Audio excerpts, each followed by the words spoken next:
వేలు పొంది తీరవలసిందే, ఇంకా వేరే ఆలోచనే లేదు. కానీ వేలు ఎలా పొందుతాము అనే దానికి చిన్న ఉదాహరణ. చిన్న బిడ్డ ఉంది, చిన్న బిడ్డ.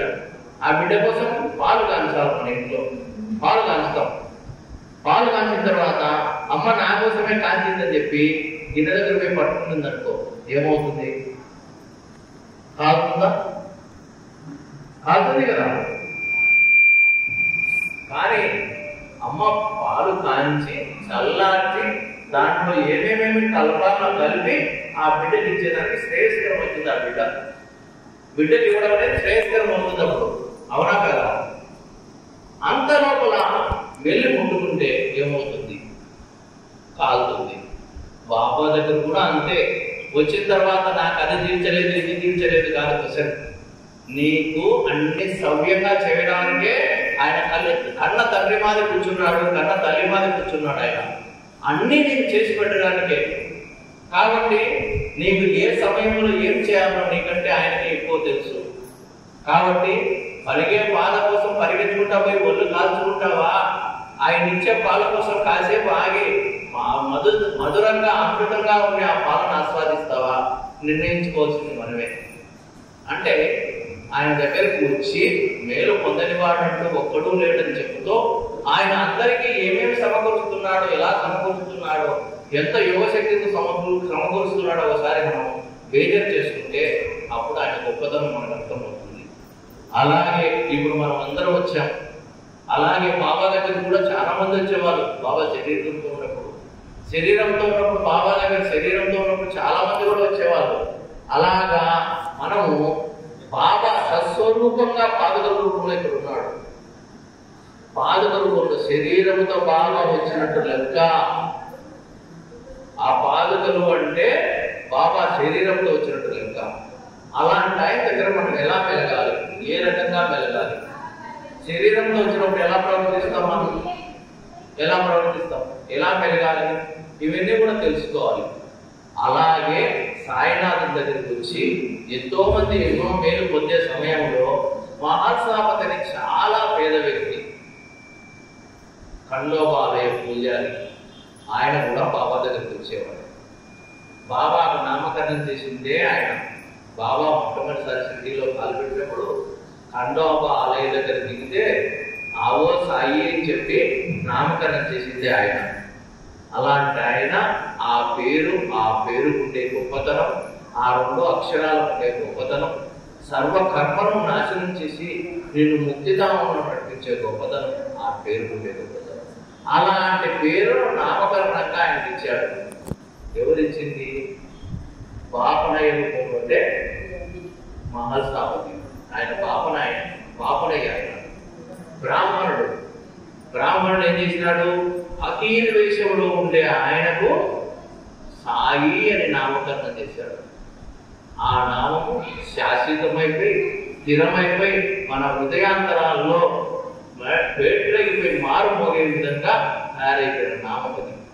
అంటే ప్రతి దానికి కూడా అదే ఆలోచన. అలాగా ఆ నామాన్ని మనకిచ్చి ఆయన ఏం పొందాడో ఆయన దగ్గర నుంచి అనే దానికి వస్తే ఆయన పేదరికం తప్ప నుంచి ఏమీ పొందలేదు. బాబా ఆయనకి ఏమీ ఇవ్వలేదు. నిజమేనా ఈ మాట? మనకు చూసేదానికి మాత్రం ఆయనకి ఏమీ ఇవ్వలేదు. కానీ ఆయనకి ఎంత స్థాయిని ఇచ్చాడు అంటే, గురువు ఎవరైతే ఉన్నారో ఆ గురువు తమ పాదకులకు ఎవరికైతే ఇస్తారో ఆ పాదకులకు శాశ్వతుడు అవుతాడు. వారు గురువు ఉన్నాడు, ఆ గురువు తీసి తన పాదకులు ఆయనకి ఇచ్చాడు అనుకోండి, ఆయన శాశ్వతుడు. అంటే ఇంకా వేరే అవకాశమే లేదు. అంటే ఇప్పుడు ఏమైపోయింది? గురు స్థానం దాదాపుగా ఖరారైపోయింది. ఆయనకు మహాసాపతికి పూజారిగా ఉండి ఖండోబాలయంలో పూజ చేసుకుంటా ఉన్నా కానీ ఆయనకు జరిగేది కాదు.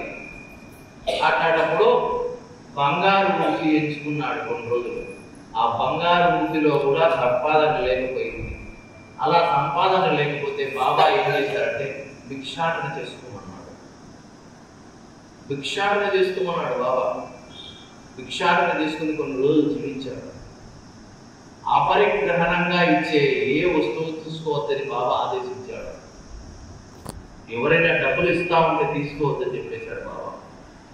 బాబా ఆజ్ఞలు తూచా తప్పకుండా ఆచరించాడు కాబట్టి తన పాదుకలను ఇచ్చాడు, కఫ్నీని ఇచ్చాడు. బాబా వేసుకునే కఫ్నీ. కఫ్నీ అంటే ఏం తెలుసా? తెలియదా?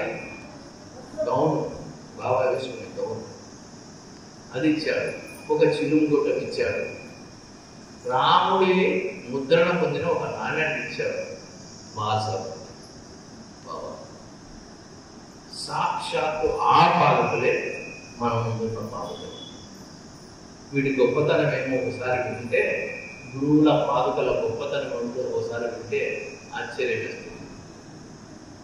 ఒక పేద బ్రాహ్మణుడు ఏం చేశాడంటే, తన బిడ్డడి పెళ్లి కోసమని, కూతురు పెళ్లి కోసమని అన్ని పెళ్లి ఏర్పాట్లు చేసుకున్నాడు. డబ్బులు లేవు, ఏం చేయాలో అర్థం కాలేదు. తన గురువు దగ్గరికి వెళ్ళాడు. గురువు దగ్గరికి వెళ్ళి, అయ్యా ఇట్లా బిడ్డ కార్యక్రమాలన్నీ పెట్టుకున్నాను, నేను ఈ పరిస్థితిలో ఉన్నాను, నాకు డబ్బులు కావాలి అన్నాడు. అంటే సరే అయితే నా పాదుకలు తీసుకున్నాడు, కూర్చో, ఈరోజు దర్శనానికి ఎవరైతే వస్తారో వాళ్ళు ఏ దక్షిణకి అక్కడ పెట్టిపోతారో ఆ దక్షిణ నువ్వే తీసుకెళ్ళి. ఆ రోజు ఆ పాదుకలు ఆయన నుంచి కూర్చోబెడితే ఆ రోజు ఆ పాదుకల దర్శనానికి ఎవ్వరు రాలేదు. గురువు గారి దర్శనానికి కానీ పాదుకల దర్శనానికి కానీ ఎవరికి రాలేదు. అప్పుడు గురువు గారు అంటాడాయన, అయ్యా నా దరిద్రం కూడా నీ వరకు వచ్చేసింది, నేనే దరిద్రుణ్ణి కాబట్టి నీ దగ్గరికి యాచించడానికి వచ్చాను, నా దరిద్రం కూడా నీ దగ్గరికి వచ్చింది కాబట్టి ఎవరు రాలేదు ఇక్కడికి అని చెప్పేశాడు చివరి క్షణంలో. అప్పుడు గురువు గారు అన్నారు, అలాగా అయితే ఆ పాదుకలు తీసుకుని వెళ్ళిపోతాడు, నీకు దక్షిణే రాలేదు కదా కాబట్టి ఆ పాదుకలు తీసుకుని వెళ్ళిపోతున్నాడు. ఆ పాదుకలు తీసుకుని అడవి మార్గం గుండా వస్తూ ఉంటే శివాజీ చక్రవర్తి సైన్యంతో పోతున్నాడు. ఆ పాదుకల మీద అర్ధచంద్రాకృతిలో వెలుగు వెలిగిపోతా ఉంది. దూరం నుంచి చూశాడు. చూసి ఇవి నా గురువు పాదుకలే, ఏమి మెప్పించి గురువు పాదుకలు పొందాడో, ఎంత గొప్ప సేవ చేశాడో, నేను ఏమి ఇచ్చినా ఆ పాదుకలు దొరకవే, అలాంటి పాదుకలు తీసుకుని వెళ్తున్నాడే, ఎలాగైనా సరే ఆ పాదుకలు దక్కించుకోవాలి భావనతో వస్తాడు. వచ్చిన తర్వాత ఆ పాదుకలు చూసి స్వామి సమర్థ పాదుకలు,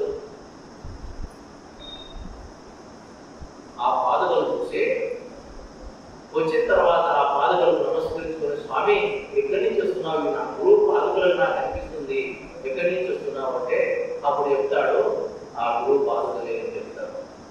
అయ్యో ఏమి ఎంత సేవ చేసినావు, ఎంత గురువును మెప్పించినావు, ఆ పాదుకలు నీకు ఇవ్వడానికి ఆయన ఏమేమి చేసావో చెప్పుకున్నానా, ఏమేం చేసింది ఈ పాదుకలు పొందగలిగావు అంటే అప్పుడు చెప్తాడు, నేను ఏమీ చేయలేదు, గురువుగారి కోసం అర్థించడానికి దక్షిణ కోసం వెళ్ళాను, అంతో ఇంత ఇస్తాడు నా కూతురు పెళ్లి జరుపుకుందామని, అందుకే ఏమీ రాలేదు ఈరోజు గురువు గారి దక్షిణ, అందుకోసమే ఆ పాదలు తీసుకోబోతున్నాడు. మీరు వచ్చి అడుగుతున్నారు, నీ కూతురు పెళ్లి ఘనంగా